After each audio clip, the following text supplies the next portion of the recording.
wraiths are Tolkien's most original and distinctive image of evil. And since he's a philologist, I think we should think about the word wraith. All right, what's a wraith? Well, it's actually related to words we know. For instance, it's related to wrath, which is anger. It's related to wreath, which is a twisted thing.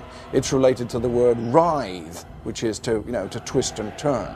And all these suggest that actually a wraith is something which is defined by shape, not by substance. There's this vacuity, this emptiness at the heart of the ring wraiths.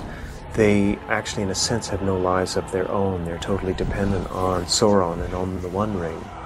That's an interesting aspect of Tolkien's view of evil, kind of a moral vacuum, a lack of independent life. This is something which is very distinctively modern. People of Tolkien's generation had a problem identifying evil. They had no difficulty recognizing it, they had to live through it. But the puzzling thing was that this seemed to be carried out by entirely normal people. And indeed, Tolkien, who was a combat veteran, knew that his own side did things like that too.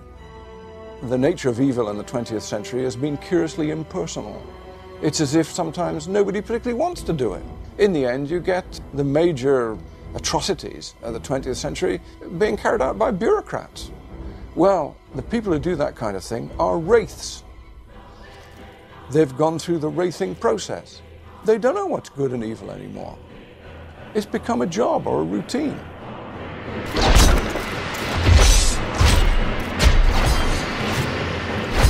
You start out with the good intentions, but somehow it all goes wrong. So it's a curiously distinctive image of evil, and I should also say it's a very unwelcome one, because what it says is it could be you.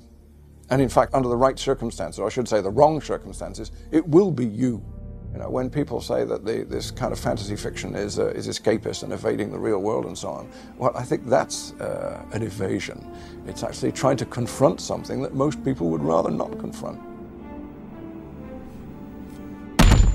We can never be quite sure about the ring, which I think is entirely appropriate to the story. Right at the start, Gandalf asks Frodo to hand him the ring, and when Frodo passes it over, it feels very heavy, as if either Frodo or the ring itself was reluctant to pass it over. Now, which was it? Was it Frodo or was it the ring? If it's Frodo, then we're in a kind of Freudian universe. Frodo does not want to hand the thing over, so subconsciously his own wishes make the ring feel heavy. In that case, the source of evil is internal.